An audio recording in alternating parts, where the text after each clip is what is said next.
What is good? What is good? What is really, really good, ladies and gentlemen, boys and girls, children of all ages.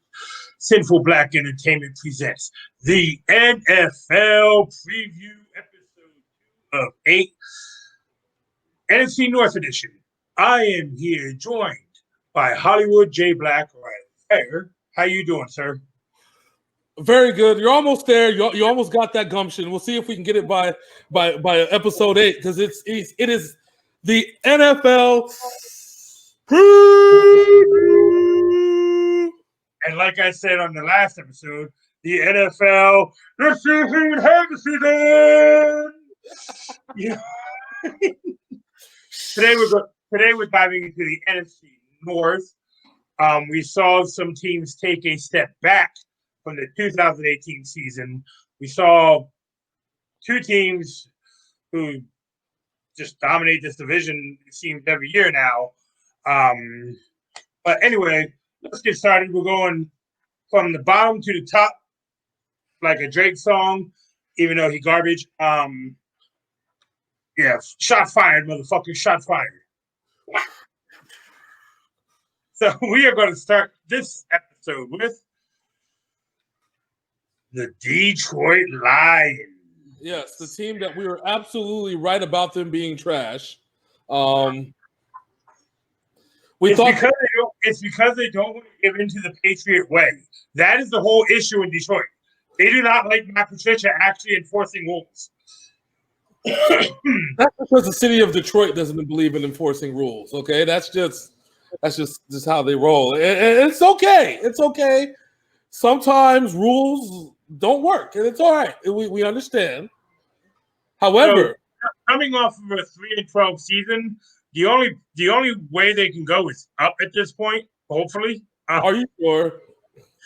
No. They can just stay right where they are. I mean, or they could pull the 0-16. Let's play devil's advocate. Matt Stafford was injured most of the season last year, so they didn't even have their Pro Bowl quarterback. True. They played some dude named John David something. I don't remember his name. So his name was, drum roll please, David Blow. Yeah, Blow, yes. Blow, yes. I was thinking of John David Booty because I was going to say he's trash or, whatever. Yeah, but David Blow, he blew hard. He blew all right. They didn't get much. It was funny because the rumors were like, "Oh, they're going to sign Colin Kaepernick. Oh, they're going to sign the McCown because at least they'll have some experience." No, they signed David Blow. Okay. So this 3-12, the Detroit Lions, they are a proud team. But with the COVID holdouts, we have Geronimo Allison, John Atkins, and Russell Bodine. I think John Atkins is the biggest name on that list to hold out to the COVID. But their defense. So let's go ahead and talk about their additions in this offseason. They signed Joshua Garrett from the 49ers. Yeah. They signed Halapuatavati Vatai. Jamie Collins, Nick Williams. They signed another backup quarterback, Chase Daniel, who won and played better than Mr. Trubisky in Chicago last year. They signed Danny Shelton and Desmond Trufant. They signed J. Ron Kurth. They signed Good, that's not work. They signed Tony McRae, Ricky Ragland, Elijah Lee, Geronimo Allison, who opted out. They're going to sign him up on March 29th, and he opts out on April 6th. God damn. And then they signed Daryl Roberts. So those are the signees. Obviously, the big names there, you got Jamie Collins, you got Kenny Shelton, you have Heidi Ho, you got that guy. But basically, Jamie Collins and Danny Shelton, who both played for Matt Patricia when he was the defensive coordinator in New England, those are big signings for this Detroit Lions defense. The sad part about this whole Detroit Lions team is that Matt Stafford was still their best player outside of Golden Tate. Well, no, they traded Golden Tate, didn't they? Golden Tate ain't even there no more. Yeah, he was there 2 years ago. Let me look and see who their wide receivers are. It's the one dude. I know who. It's not Tate. It's the other dude. All right, here you go. You ready for their wide receiver lineup? Yeah. Danny Amendola, Victor Bolden Jr., Quintez Cephas, Jeremy Davis, Kenny Galladay, Marvin Hall, Marvin Jones, and Tom Kennedy. Galladay, that was the dude. Galladay was their best receiver last year. And he was the best receiver only because Matt Stafford gave him the ball when he could. Anyway. Well, that's what happens when you have no one else on your team except for Danny Amendola, who got knocked the fuck out like week 3. Yeah. This Detroit Lions team, unfortunately, is a victim of bad circumstance. They're perennially bad. And the coaching tree under Bill Belichick can't even save them. This is a team that eventually is going to need a complete overhaul, like a complete gut job. I'd say they should have got what they could from Matt Stafford 2 years ago when they brought in Patricia, because they knew they were going to slow Matt Stafford down. They could have traded Matt Stafford to Denver for a boatload of money. Because we all know John Elway like tall white quarterbacks. Yes, with cannons of an arm. Shit. I think if that would have happened, Denver would have been a lot better position than they are now. But the writing's on the wall for this Detroit franchise as a whole. At some point, they got to realize that they're bad. They're in a really tough division, and unless some drastic changes are made, are not going to get any better. I hate it. If the drastic change will come through the draft, it's going to take more than just question here. They added big names. They added big names on that defense with Shelton and Collins. Yeah, but let's take a look at the draft real quick so we can understand what they did and kind of break it down. All right, so what they did with the first round, they actually went. You know, this team has a habit of going wide receiver in the first round. They actually went defense with Jeff Okudah, who's a very good corner out of Ohio State. Yeah. Then they addressed the running back situation with the man who backed up Sony Michel 2 years ago, his freshman year, DeAndre Swift, who is a very good running back. Then you got Julian Okwara, Jonah Jackson, Logan Stenberg, Quintez Cephas, who opted out, Jason Huntley, John Panisi, and Jashawn Cordell. The first 2 draft picks are going to be their hopefully their game changers to make this better. So the whole thing is, right, when you look at it as a whole, the Jeff Okudah was probably and DeAndre Swift. Those 2 big signings in and of itself is those make up for everything. And maybe Okwara is good, but that still doesn't cure the stink of what's already on the team as it is. Oh, no. Unfortunately, after Calvin Johnson left, it became one of those things where they were in limbo, which is sad because I like Detroit as a city. I think that they deserve a winning squad in football. Shout out to John Whitby. Yeah, shout out to John Whitby. Definitely shout out to that's my man's. But we're in a part like I feel that we talk about Detroit every year, and every time we've done this, 4 years in a row now. This show's been 4 years in a row. Yeah, and we haven't gotten any better. We haven't been able to solve the enigma that is Detroit. So I think it comes back from ownership. I don't think Patricia is a bad coach. No, that's not even it at all. I think Patricia is unappreciated by the players. It's not even Patricia's problem. Like Matt Patricia is not even the issue. It's an organizational thing. Like I think if Caldwell had as an offensive coordinator and Patricia as a defensive coordinator would have came in and they would have allowed them to build something together, and then put a coach that kind of manages the whole thing, like a Bill Belichick style coach that is not great at specific things but knows how to manage a whole entire football team. Well, now you're actually coming into the season the new offensive coordinator and the new defensive coordinator. Yeah, but Patricia's still a defensive coach, and it's kind of like Bill Belichick, right? And so that's where I feel that, like, okay, I get that part where they have a new offensive coordinator, new defensive coordinator, but Patricia still is going to have his hands in it. It's still going to be a Patricia-style team. I forgot to add that they did add Devon Harmon from the New England Patriots. Okay, and that's good. I mean, Bill Belichick, Bill Belichick is a type of coach that knows how to manage an entire football organization. Okay, Matt Patricia is not that person. Remember, they still have a GM. The Lions still have a GM. They still have office personnel. All that. There is no body that has full power over Detroit. And the other problem of this is that there's not really too many people out there that are really good GMs. All the really good GMs are taken up, and they're with the teams that they're with. The coaching trees are what they are. There's really nothing out there. So even if there was organizational change, I don't know who you would hand the keys over to. You see what I'm saying? It's tough because you got a guy in Patricia who is literally a rocket scientist and literally one of the best defensive coordinators in NFL history. Yeah. Yeah. And that's what the problem is that they need to pair him with an offensive mind, that somebody that can think of shit with Mike Martz does without trying to kill his players. You know what I'm saying? I think that's essentially what we need, right? And it's not there. And without bringing in somebody as a veteran and gutting the entire organization, I don't know how you solve that. Because I really like Matt Patricia. I think he does some douchebag things, but overall, I think Matt Patricia is a good coach.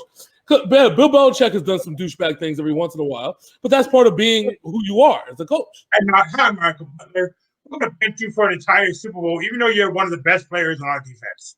Yeah, yeah. And essentially, and people could say that because of that, it could have cost them a Super Bowl. I don't know. I don't want to answer that question. But I do know. I do, and it did. Damn.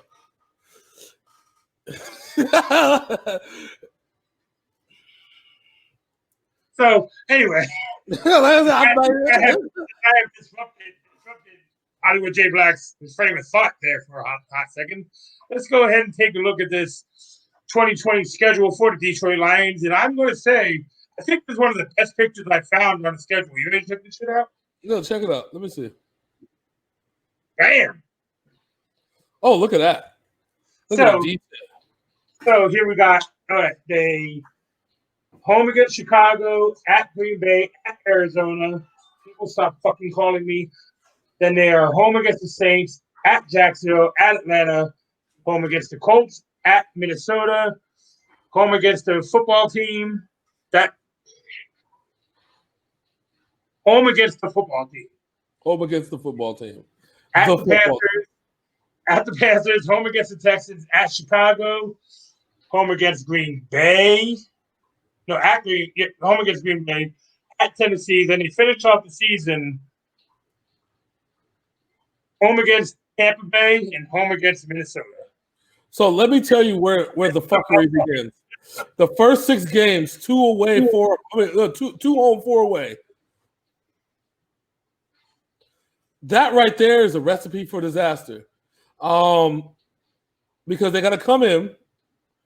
They face Chicago at home, which we don't know what Chicago team is going to show up and what Mitch Trubisky is going to show up. Green Bay is going to come in doing Aaron Rodgers things and playing good defense, and that's going to be Green Bay. The Cardinals are going to give them fits. The Cardinals got better this offseason. They now have DeAndre Hopkins. That's what I'm saying. They're going to give them fits, and then then New Orleans comes into town, and then Gardner Minshew, who Jaguars might end up being like 3-2 by the time this shit starts, or 3-1 by the time this shit starts. Coming in, and Detroit has to go there to Florida. Then they got to go to Atlanta. They're going to be on the Southeast for two weeks straight. Then come back home against Indianapolis just to then travel to Minnesota. It's for a team that was 3-12 last year, this schedule does them no favors. Oh no, not at all. You're facing look. Chicago could have been a playoff team last year. So could have Green Bay. So you know what I'm saying? No, Green Bay was. Cardinals were actually in the playoff race up until the end of the year. New Orleans is a playoff team. Jacksonville is up and coming. Jacksonville had a bad season. That's because of coaching and shit like that. Yeah. I mean, Atlanta started off shit and ended up hot. The Colts were on the cusp of a playoff. Minnesota was in the playoffs. You see how bad the first half of the season is fucked. So I honestly looking at it, I see their first win coming in 1, 2, 3, 4, 5, 6, 7, 8, week 9 against the Washington football team. But by week 9, the Washington football team might actually be doing okay. Yeah, well, you hear that. Shoot, Alex Smith is healthy. God bless that man.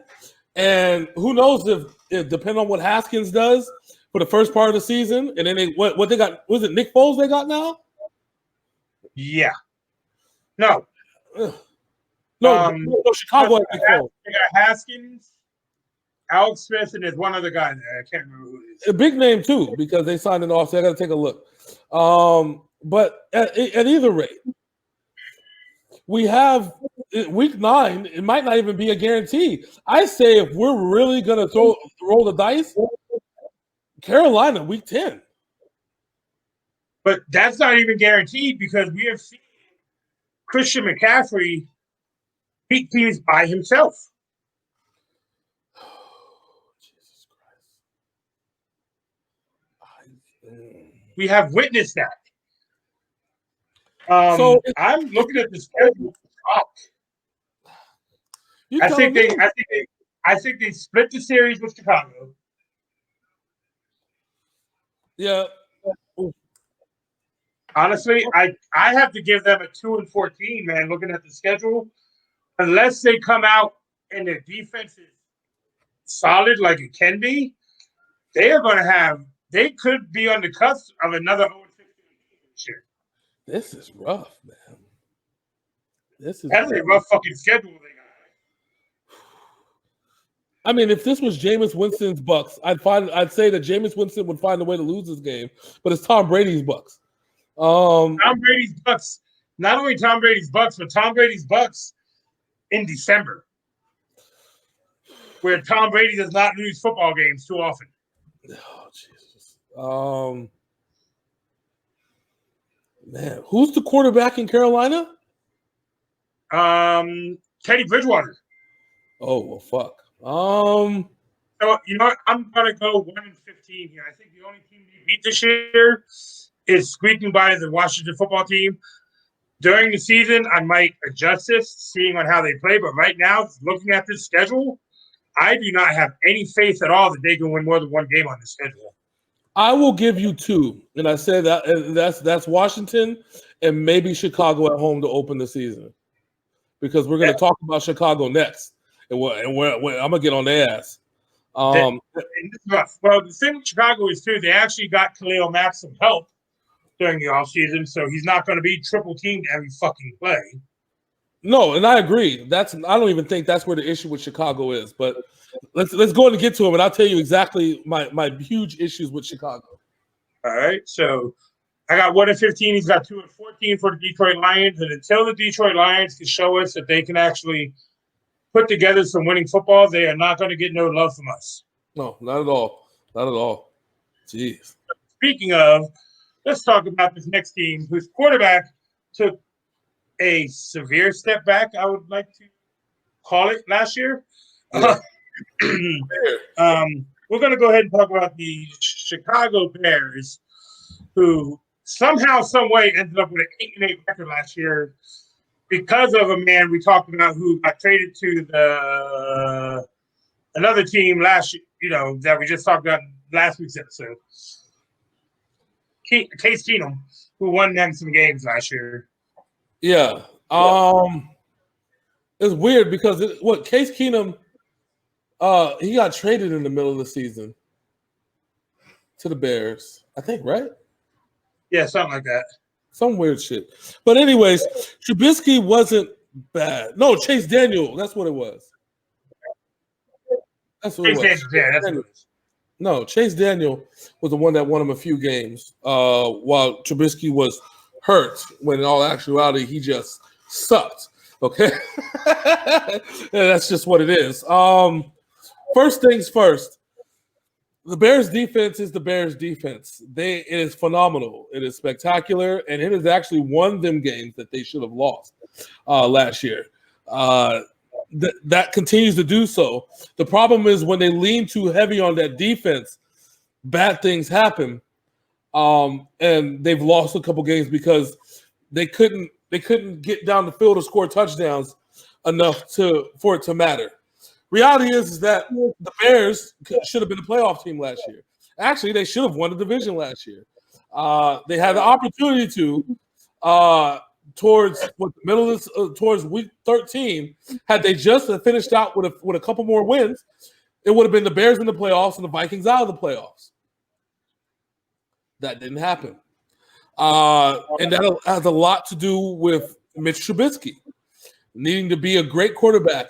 And essentially, I felt like his team threw him under the bus because I felt like they developed the defense to this powerhouse and not develop Mitch Trubisky into a great quarterback.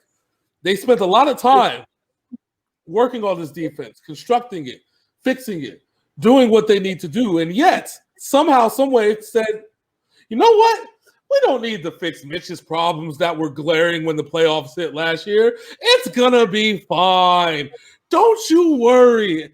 Everything's going to be A-O. Oh, shit. We're 8-8. Because our kicker can actually make field goals sometimes. Yes. I mean, blaming the kicker for what happened in the playoffs the year prior was stupid, okay? And you see what happened, that every time they tried to make a kicker do this, none of the kickers hit it. I think there was 20% of the time in the same exact conditions. So, I don't know. But the reality of the situation is they're trying to put in Nick Foles as the catalyst to make Mitch Trubisky better. At least that's what they're telling you. The reality is that they brought Nick Foles in as an insurance policy to where if Mitch Trubisky needs the curtain pulled back away from him, they have Nick Foles to take over at quarterback. Well, I'm gonna say the ultimate reality for the Chicago Bears right now. Let me put my glasses on real quick. The ultimate reality is when he traded up to the number 3 pick a couple years ago, you should have went with Patrick Mahomes. They could have went with Mahomes. They could have went with Watson. They could have went with who's the other dude? There's a third quarterback in there somewhere. Jackson. They could have went with Lamar Jackson. Hell, they could have went with McCaffrey. And they'd probably be in a better position. They could have drafted fucking John David Booty again. I don't fucking know what the fuck, David Blow, whatever the fuck his name is. And Christian McCaffrey would have been the running back, and he would have just absolutely been murdering people. But no, that's not what they wanted to fucking do. So I like to be segue. So my segue to that was, here's what the Bears did in the draft this year. They didn't have a pick till the second round where they picked the Cole Kmet, tight end of Notre Dame, and they got Jalen Johnson, Travis Gibson, Kendall Verdor, Darnell Mooney, Arlington Hambright, and Latavius Simmons, who doesn't even have a picture. That nigga ain't even gonna stay long enough for us to even take a picture of this nigga. along with the signings of Devontae Bond, Deion Bush, Rashad Coward, J.P. Holtz, DeAndre Houston Carson, Isaiah Irving, Sherrick McManus, Roy Robertson Harris, Patrick Scales, Danny Trevathan, and Brett Urban. The only name on that list who I recognize is Danny Trevathan. Yeah, he's back with the Bears after leaving for a couple years, which is I felt that's impressive. That's an interesting take on that one. But the other side of this situation is this: they haven't addressed their wide receiver issue that they have. They have a huge glaring one because remember 2 years ago when Mitch Trubisky was there, they had Allen Robinson, Allen Hurns. They basically had like four former old Jaguars wide receivers, and the same thing that happened last year that happened to Blake Bortles the year before. Once they got rid of his wide receivers, Trubisky, they kind of sucked. That just is what it is. Same thing happened though with this one. Mitch Trubisky kind of sucked. I think it was regression has to do with a lot of lacking development. That's the first thing. That's the first thing we have to address, and the lack of consistency, giving that man targets that can catch footballs that he's familiar with and that can trust. They can trust. That seems to be a common theme amongst teams that have quarterback issues. In the first half of Tom Brady's career, who did he rely on? Troy Brown, right? And then the second half of that career, the second half, there's 3 halves of Tom Brady's career, okay? So there's the second half, which was the Wes Welker era, okay? Which was Wes Welker, Randy Moss, and Wes Welker. Since he is Super Bowl kryptonite, they blew a perfect season. Anyway. Yeah. And then the third part of the season was Julian Edelman, okay? So that's what we're dealing with. That's the play that we have. We a quarterback. He's a consistent receiver that he can trust, and Mr. Trubisky has had none. And the closest thing he's had is Allen Robinson. Yeah, he's never. Yeah. On the running backs, Jordan Howard and what you call him, but they got rid of. Remember last year they sent Jordan Howard to Philadelphia. Yep, and then no consistency. That's a problem.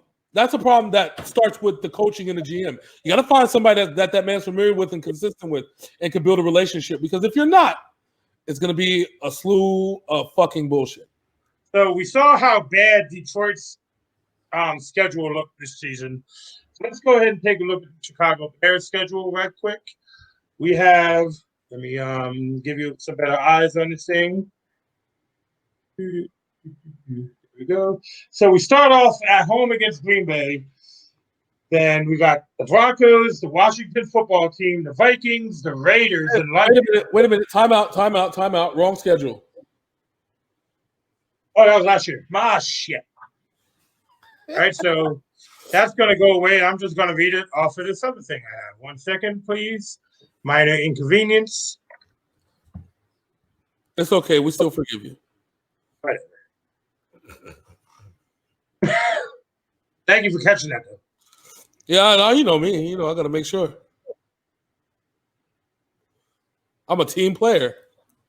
All right, so their schedule this year is this. All right, at Detroit, home against the Giants. At Atlanta, home against the Colts. Home against Tampa Bay. At Carolina, at the Rams. Home against the Saints, at the Titans. Home against Minnesota, then their bye week. Then they come back to at Green Bay, home against Detroit, home against Houston, at Minnesota, at Jacksonville, and they finish off the season with the Green Bay Packers. All right. I count Splitsville for the Lions game because remember I said that the Lions were going to beat Chicago one of those games. So we'll count Splitsville as one of those. Okay. The Bears know how to play Green Bay tough, so I'll even say a split on that one. And then I'll even throw in a split for Minnesota. Past that, things are looking really, really bleak. That means I have to trust them to go against teams like Tennessee. What are the first 7 games again? Shit. Look, I can pull it up. Don't give me a second. I got it. I'm already there. Okay. Okay, so one more time. At Detroit, home against the Giants. At Atlanta, home against the Colts. Home against Tampa Bay. At Carolina, and at the Rams. Yeah, so I see it. the Bears are gonna. I think the Bears are gonna lose the first game against the Lions with the Lions at home. I think they could beat the Giants. I think what's his name is not. When we get to the NFC East, that's gonna be another conversation. But I think they'll lose to the Falcons, so they'll be 1-2 by that point. I think they'll beat the Colts at home. I don't think they'll beat the Bucks. So they'll be 2-3 at that point. I don't think they'll beat the Panthers. Oh, Jesus Christ. I don't think – well, the Rams are a little bit of a different monster. I think they can slow them down, maybe eke out a win on the road in L.A. They're not going to beat the Saints at home. Not going to beat the Titans on the road. They'll beat the Vikings at home. I think I can see that. I think they'll beat the Jags, and then they'll beat the Packers at home because they like to split the series, Splitsville. So 7-9. You have a lot more. You have a lot more faith in them than I do. 7-9. 7-9. I'm looking at 5-11. And unless because my whole issue is this: we don't know what we're getting with Mitchell Trubisky. True. Wide receiver core is Ted Ginn Jr., Cordell Patterson, and again Allen. Robinson. I said it. Robinson. Yeah, that guy. He's always hurt. So, but you have two primarily special teams wide receivers as two of your top three receiving core. That's an issue. Well, here's the reality, though. Okay, so now, as you alluded to, one of the add-ons, because of course you know they got Robert Quinn on the team now, and is going to actually play a full season this time around. Teddy Ginn Jr., who's going to have to play a whole season this time around. You can't really say that because over their careers they've both been made of glass. True, but they actually got deeper in a few other. They got deeper at receiver. I think they'll rotate it to where it's going to be okay. They also got Jimmy Graham, who's always hurt, but they got deeper at tight end. They got like 3 or more tight ends behind him. So if Jimmy Graham doesn't get hurt, they got 3 tight ends behind him. It'll be fine. Like I said, you said you're going 7-9? 7-9. All right, I'm going 5-11. I put an asterisk on my 7-9, and I want because if Nick Foles comes in, he just might be able to get them to the playoffs. Well, I have the same issue with Nick Foles that I have with some other quarterbacks in this league, in the fact that Nick Foles can only be healthy on the Eagles. Every other team he goes to, he gets injured. True. But Mitch Trubisky, the one thing I liked about Mitch Trubisky is that they never got a chance to sack him. He wasn't harassed. He actually was protected really well, which is why because he can run, which Nick Foles cannot do. Well, I mean, yeah, but I mean, Nick Foles has an arm. All right, so we're gonna move on here to the team that everybody says Kirk Cousins robbed, but when it actually came down to it last year, Kirk Cousins made the plays that he needed to make to push them past the Saints, not once but twice in a season. True. As the Saints were the favorites going into the playoffs last year. But I wouldn't have wanted to been the Saints having to play the 49ers in that next game. That's probably would have been a bad idea for Drew Brees. The Minnesota Vikings midway through the season realized that Dalvin Cook was actually a fairly good running back. Dalvin Cook is a fucking monster. And so once they realized that, they're like, you know, it'd be a good idea running the football. Well, one thing we're going to learn this year is if what the hell is his name? The wide receiver The white kid. Oh, you're talking about Thielen. Yeah, we're going to see if Adam Thielen can put up the numbers that he put up without Stephon Diggs, because Stephon Diggs got traded to Buffalo, which, yeah, without Stephon Diggs, we got to see what Adam Thielen is. Another Juju Smith-Schuster who just falls by the wayside of average wide receivers because he doesn't have a big play home run hitter on the opposite side of the field of him, or is he a big play home run hitter in himself? Thielen is a better version of Julian Edelman. He has reliable hands. He can, but the difference is he can run a streak route like it's nobody's business. And he's very shifty. I think Thielen's ready for the big time. I just hope they put somebody next to him that's going to be able to shine, at least take away some of the pressure off of him. Well, their wide receiving core right now, as we speak, is they have Chad Beebe, Courtney Davis, Alexander Hollis, Justin Jefferson, Bicey Johnson, Dylan Mitchell, KJ Osborne, Tajay Sharp, and Adam Thielen. Nothing there stands out as being anything good. Well, remember, Stephon Diggs didn't come out of college being this impressive receiver. Oh, I know. So this offense is going to make or break them. But Kirk Cousins and Dalvin Cook are going to have to do what they need to do in order to make this happen. So we're going to take a look. We'll take a look at the draft picks real quick. For some reason, this picture won't let me make it bigger, but I will go ahead and read off their. God damn, that's a lot of fucking draft picks. Yeah, they had a ton. So starting from the top, we got Justin Jefferson, wide receiver at Louisiana State, who is actually not bad. That's a good one. Yeah, then they got Jeff Gladney, Ezra Cleveland, Cameron Dantzler, EJ Woodham, James Lynch, Troy Dye, Harrison Hand, KJ Osborne, Blake Brendel, Josh Metellus, Kenny Wileckies, Nate Stanley, Brian Cole II, and Kyle Hinton.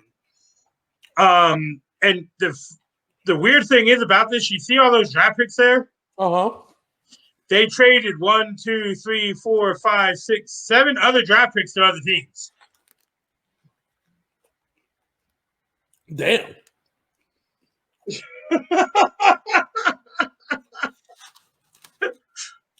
They got a bunch of 2-for-1s, didn't they? Yeah, they did. So, and also let's talk about the signed players that they signed over this offseason. DeMarcus Gates from the Houston Roughnecks XFL team. He was the first XFL player. He gets signed to the NFL. Then we also got Michael Pierce, who was with the Ravens. Then Tajay Sharp, who was with the Titans last season. And Anthony Zettel, who you know very well as being part of that 49ers defense last year. And as far as COVID holdouts, the only COVID holdout they have is defensive lineman Michael Pierce.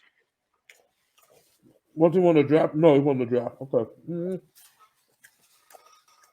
Hold on, these nachos are so fucking good.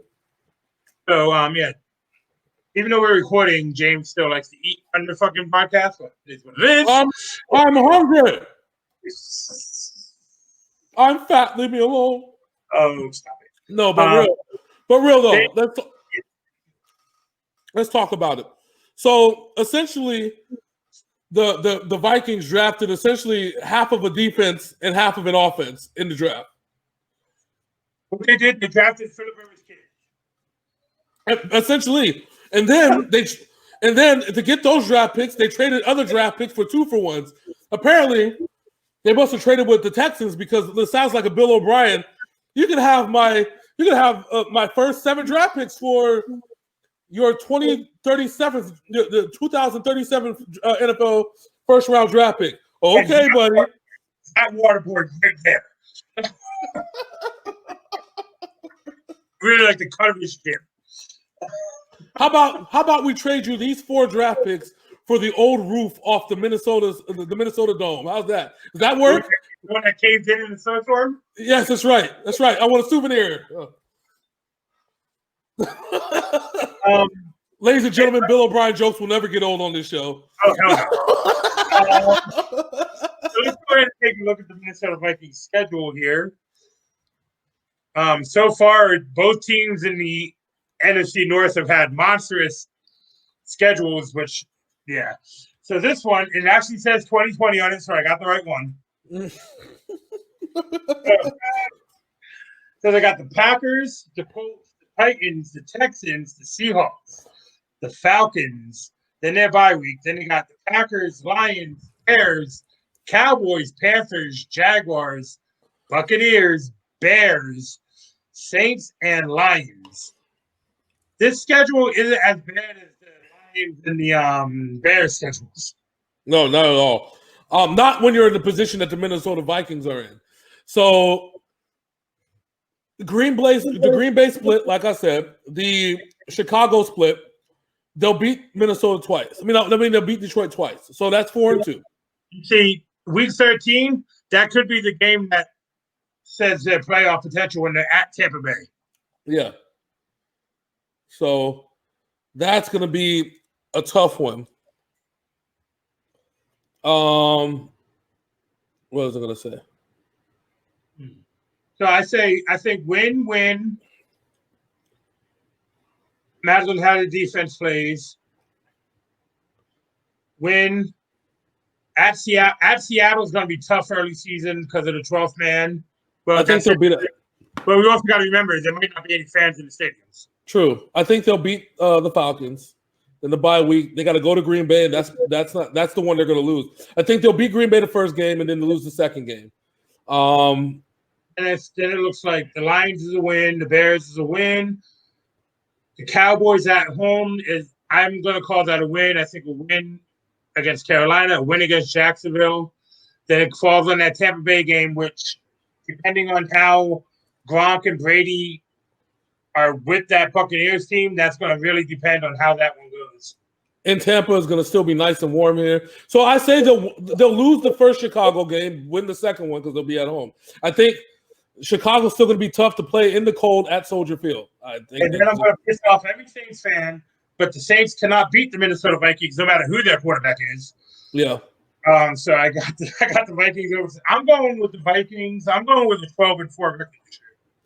Let me see. So I did 4-2 already. So we did the split. I think they'll beat the Colts. That's 5.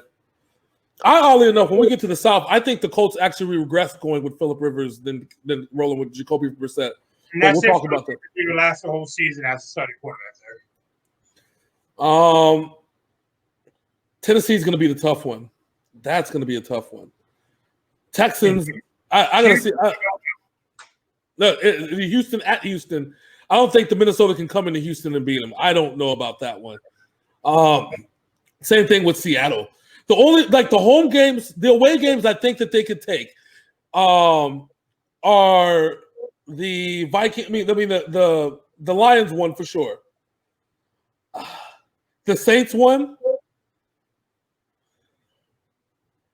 and I think those are the two on the road that I know that they can come in, and maybe Houston. So Houston, the Lions, and the Saints. So it sounds to me you're leaning towards maybe 11-5. Yeah. I think that's what it is, 11-5. Which could win this division. Oh yeah, considering what we got to talk about. When we talk about, we got to talk about the false greatest of all time. Anybody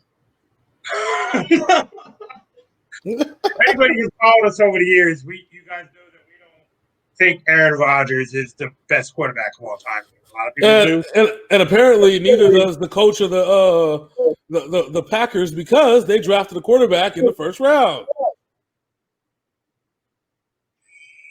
So we might as well go ahead and get this talking about the asses. We are now talking about the 2019 surprise 13-3 record, Green Bay Packers. This team, every season, you really don't know what they're going to do going into a season. So predicting what their final record is before the season even starts is a little risque. Yes. I couldn't even tell you last year how they went 13-3. I just know that they won games.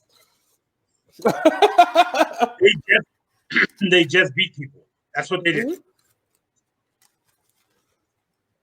So as far as the COVID list, the Green Bay Packers. Oh, this is a big one. The only player that opted out due to COVID is Devin Funchess, Aaron Rodgers' favorite target last year. Yeah, Funchess is. That's a big holdout for the Packers. Well, because what's his name? The other dude was hurt. Adams. Adams was hurt. Yep. Devontae Adams hurt. He's still hurt, isn't he? I don't know. I think he's fully healthy now. Maybe. But so this team went 13-3 last year. We cannot explain how, because we actually thought they were going to be third in this division last year. Yeah. And it's funny because their weaknesses were glaring when they played the team with the 49ers. They just saw how weak the Green Bay Packers were. Well, the Niners beat them twice. You know what I'm saying? By blowouts. Mm-hmm. In one of those games, Jimmy Garoppolo literally threw the ball 5 times. Mm-hmm. Yeah. So we know that their big, obvious, glaring weakness is the run, but seemingly outside of Minnesota, they didn't play any good running teams. I think that's kind of what it was. Outside of Minnesota and San Francisco, they didn't play any really good running teams. So I still don't know how. I think that's what it is. Nobody could exploit their weakness because nobody was outside of those two teams. Nobody was really good at the run, like really good. As far as Aaron Rodgers goes, he just flings the ball downfield, and there's usually somebody there to catch it. Yeah. That is Aaron Rodgers' game. Although ball downfield. His touchdown to interception ratio, it was what 25-5 or some shit like that. I want to say, or 28-5. He only threw 5 interceptions last year, which was his lowest total ever. In quite a while, yes. Yeah, he threw over 3,500 yards. I think he almost threw 4,000. And but that's like an air year for Aaron Rodgers, right? I still couldn't even tell you how they won their football games last year. Like they just came in and they won. Like it was boring. Like it was. You gotta remember, their defense was vastly improved last year. Yeah, their passing defense, yes. And that's actually what ultimately won them games, was them being able to outscore and slow down whatever offense was opposite them, as long as that offense did not have a running game. Yeah. So speaking of, undrafted, Aaron Rodgers sitting there in front of his TV. All right, give me that game-changing wide receiver. Give me that game-changing wide receiver. Give me that game-changing wide receiver. And what did the Packers go and do with the first-round pick? They gave us a quarterback. I think they drafted Jordan Love out of Utah State. It's like, oh, we got a And Aaron Rodgers was not happy. He said, WTF. What the fuck? What the fuck? WTF. This man actually went on public interviews talking about, I don't think this team believes in me anymore. I might not be here after this season. Yada, yada, yada, boo-hoo, fucking crybaby. And this is supposed to be your greatest quarterback of all time? Brett Favre better. Brett Favre never bitched, whined, and moaned until he left. Oh. And then he put a stick out on an email to a lady, and then he got murdered by the Saints in Bountygate. Who's never pulled their dick out on a female? I haven't. I've never done that before. All right. So anyway, their draft picks with Jordan Love, as we said, A.J. Dillon, a running back, Joshua DeCara, a tight end, Kamal Martin, a linebacker, John Runyon, offensive lineman. The son of the great John Runyon. You got to say that with chutzpah. The son of the great John Runyon. I'm saving my chutzpah to something that I'm going to bring up after I read the rest of these draft picks. Oh, okay. Center Jake Hansen, guard Simon Stepaniak, safety Vernon Scott, and defensive lineman Jonathan Garvin. So as far as the Spunya you wanted me to show, what I'm going to say is, what did not you see on that list? A wide fucking receiver. The one thing Aaron Rodgers needs is they did not even draft one. Let's see, they went and signed. Okay, here we go. So they signed Brian Bulaga. They signed Blake Martinez. Geronimo Allison is. Oh wait, nope, they lost it. Never mind. They signed Mason Crosby, who was already there. Mercedes Lewis, who hasn't had a good season in years. Will Redmond, Tyler Irvin. Last year, he had a really great season. They re-signed him. He was on the Packers last year. Oh, here's their additions: Rick Wagner, Christian Kirksey, Jamal Davis, Gerald Willis, Trayvon Hester, John Lovett, Malik Turner, and Travis Fulgham. There's two wide receivers on there, and they're not really, yeah. So they didn't draft one for wide receiver. They got a bunch of scrub free agents.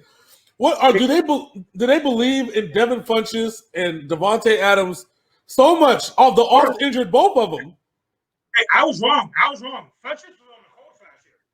So Funchess got traded to Green Bay and then opted out for COVID. Oh, nice. Okay. Well then, how fun. Because their wide receiver core going into this season, we're looking at Devontae Adams, of course, he's a Pro Bowler. Then from that, we have Reggie Bagleton, Travis Fulgham, Jake Camaro, Alan Lazard, Darius Shepard, Equanimous St. Brown, Darrell Stewart, Malik Taylor, Malik Turner, and Marquez Valdez-Scantling.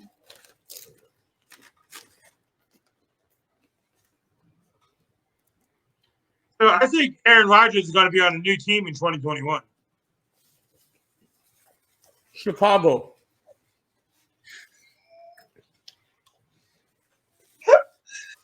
My man said, you know what? Fuck this shit. I'm out. I'm going to a rival. Think about it. You know they can let go of Aaron Rodgers next year and not have to pay him a dime. Oh, I get that. But do you think Aaron Rodgers? Oh, I'm not even going to ask this question because I already know the answer. You know what the question I was going to ask is? What? Do you think Aaron Rodgers is that shallow to go to a division rival? And then I remembered that his ex-girlfriend Danica Patrick can down a beer better than he can. So yes, I think he is not man enough. I think he is man enough to go to a division rival. This man cut off his family. You're going to ask if he's petty? God says, honor thy mother and their father. Aaron Rodgers said, fuck that and fuck you.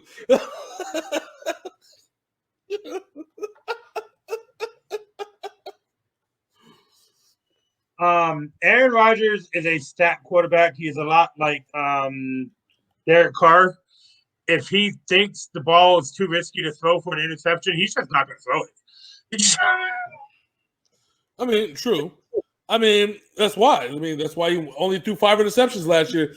He converted into a different type of quarterback, but I think it was self-preservation. I mean, how many collarbones are you going to break over a career? How many collarbones do you have? I thought you only have one collarbone. And you know what I'm saying? Like, you just keep consistently breaking that motherfucker. Also popping your shoulder out. And it's like, there's only so many times you can do that before you say, you know what? I'm going to turn into Tony Romo. Okay? That's it. There's only so many times. Yeah, but here's the problem. Aaron Rodgers also broke his leg twice. So let's go ahead and look at the schedule that Packers are presenting this year. Ba-dow. So we have the Vikings, Lions, Saints, Falcons. We get the Brady Rodgers matchup in week 6. Buccaneers, Titans, Vikings, 49ers, Jaguars, Colts, Bears, Eagles, Lions, Panthers, Titans, Bears.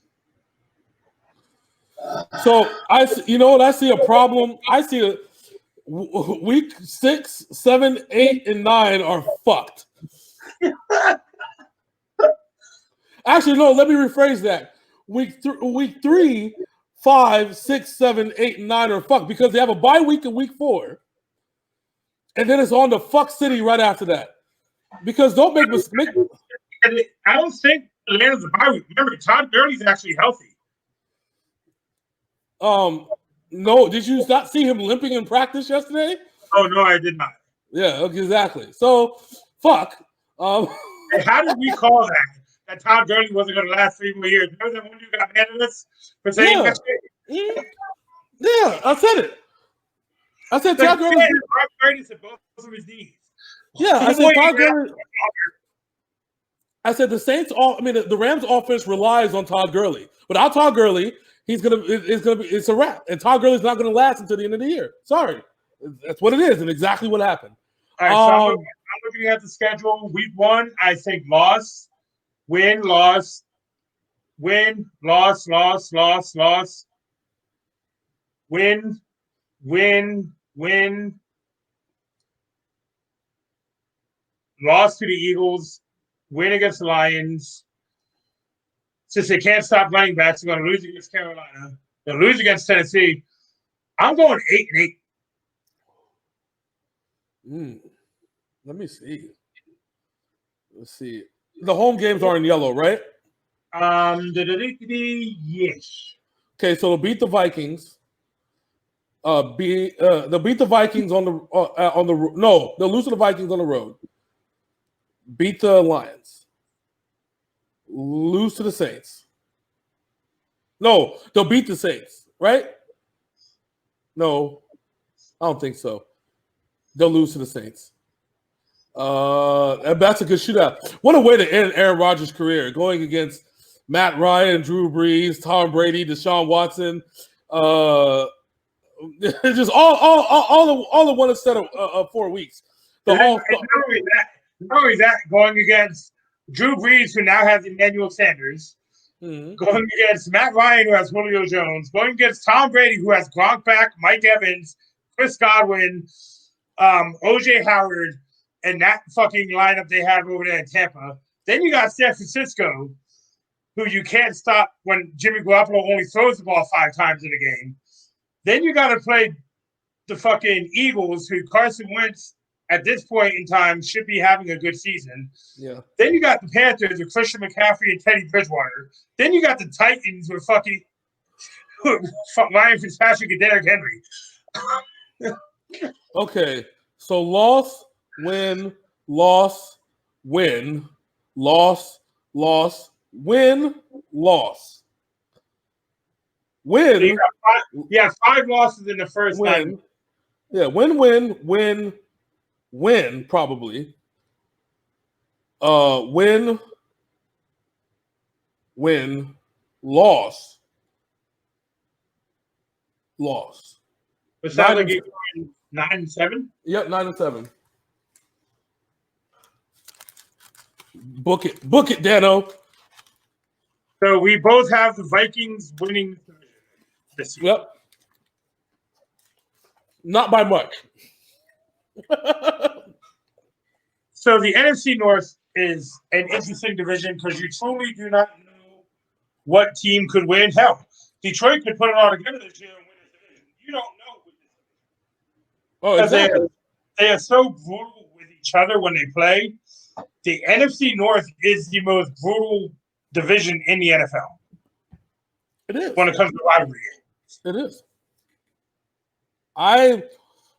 The thing is, while the Lions are the weak link, do not count out some kind of midseason revival if somehow Stafford returns to form. I doubt it. But if Stafford somehow channels something, he might pull off a couple upsets. Again, I doubt it.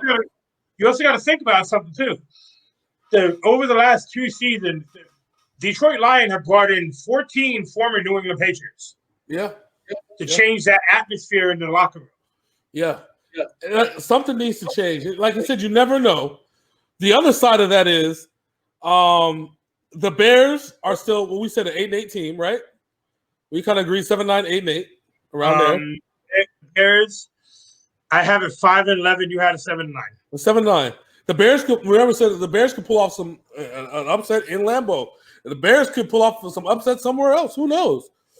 But the overall situation for Green Bay is that the writing's on the wall for Aaron Rodgers, especially when you draft a quarterback in the first round. He draft a quarterback in the first round, and then he goes out of his way to talk shit. Oh, yeah. Then we already know how the organization feels about him. how he feels about the organization, and he's basically going to be playing for his next contract. Which might not be that much due to the fact that Patrick Mahomes is 10 years younger and just signed a $100+ million contract. Yeah, but you know what would Aaron Rodgers take to be able to stick it to the Green Bay Packers 2 times a year in Chicago? I don't know. But anyway, while he's munching on that nacho, if you're watching this on YouTube, please like and subscribe. Also, ring that bell so you know when the rest of the episodes come out. If you're on Facebook, please like and comment and share the videos so you can tell your homies these 2 crazy motherfuckers are talking mad shit about your team. And if you're listening to us on Anchor or any place where you can listen to podcasts, make sure you download some of our old episodes so you can see us talk shit and act crazy. This is what we do every week because we love y'all. Somewhat debatable, but you know, whatever. It's cool. It's cool. We got love. I, for one, have issues with commitment, so I can't say I love you. I like you guys. I like you enough to come here every season and talk shit about your team. That's how much we love you all. To be honest with you, the Sinful Black people who watch this shit are the ones who watch it all the time. We love absolutely those who are just getting to know us now, and the fan base on YouTube is growing due to the reactions. We're getting some good reviews on those. But this is the Sinful Black Entertainment, and this is what we're going to do for you guys. We are here to entertain, get some shit off our brain, and just have some fun. That's right. So go ahead. So until next time, that is my man Big Sin. I'm Hollywood J-Blaq. And this is the Overtime Sports Show NFL preview. Next time, we're going to see you in the South. But until then, we out this bitch. Deuces.